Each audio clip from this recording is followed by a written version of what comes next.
איך לעשות את המעבר מווינדוס 10 לווינדוס 11 מבלי להצטרך להתקין מחדש תוכנות ומבלי לאבד קבצים. דבר ראשון, בוא נראה אם המחשב שלנו יכול לעשות את המעבר הזה. נלך ללינק הראשון שנמצא בתיאור ונוריד מכאן את הכלי PC Health Check. נפתח, נקבל את התנאים, סיום, בדוק כעת. אם יש לכם מעבדי אינטל מדור 1 עד 7, המחשב שיש לכם כרגע אין לו את האפשרות להשתדרג לווינדוס 11. בהמשך אני אציג מספר אלטרנטיבות למערכת ההפעלה. אתם יכולים ללחוץ על הלינק שמופיע בתיאור בשביל לראות איך להאריך את חיי המדף של ווינדוס 10 שלכם. אם מוצגת לכם ההודעה הזאת, מגניב, אתם יכולים להמשיך. נוריד את הכלי לשדרוג של ווינדוס 11 ונלך ללינק השני שנמצא בתיאור. נגלול עד שנראה Download Windows 11 Disk Image ISO. נלחץ באפשרות היחידה שיש כאן, Confirm. השפה שנבחר צריכה להיות זהה לשפה שיש לנו עכשיו על המחשב. בשביל לוודא איזה שפה מוגדרת, נלך להגדרות, זמן ושפה. שפה. השפה של התצוגה אצלי היא עברית. נבחר את השפה העברית. Confirm.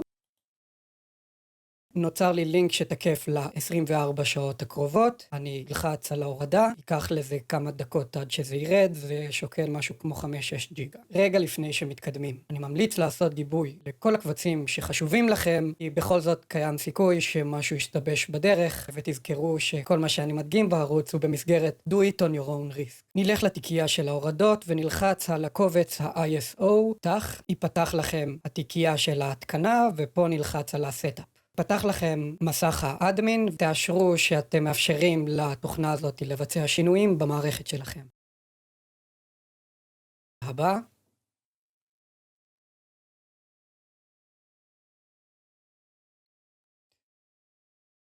נקבל את תנאי השימוש.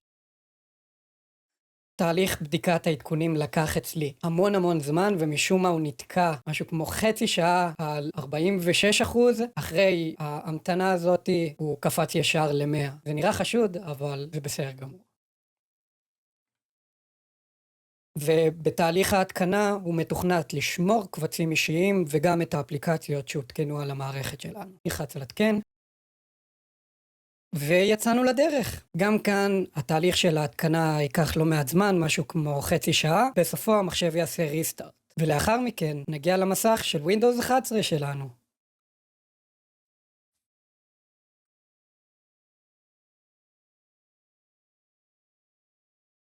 אחרי ההתקנה מצד שמאל אפשר לראות את שולחן העבודה של המחשב הישן שלי, ומצד ימין את שולחן העבודה החדש לאחר ההתקנה של ווינדוס 11. כל התיקיות נשארו במקום שבו הם היו, והגרפיקה והתצוגה התעדכנה לווינדוס 11. בואו נבדוק שהתוכנות המיוחדות שהתקנתי על המחשב עדיין פועלות כמו לפני השדרוג. אפשר לראות שאפליקציות צד שלישי פועלות כרגיל. רץ על המחשב שלי ווינדוס 11. ובנוסף, כשאני לוחץ על מקש הווינדוס יחד עם מקש R ויפתח לי שיער הקבצים ואלך למחשב שלי, כל הכוננים שהיו מותקנים על המחשב שלי לפני השדרוג עדיין מזוהים לאחר השדרוג של מערכת ההפעלה. מקווה שהצלחתי לעזור לכם היום לשדרג לווינדוס 11. אם אהבתם את הסרטון, אתם מוזמנים להשאיר לייק ולעשות סאבסקרייב, ונתראה בסרטון הבא.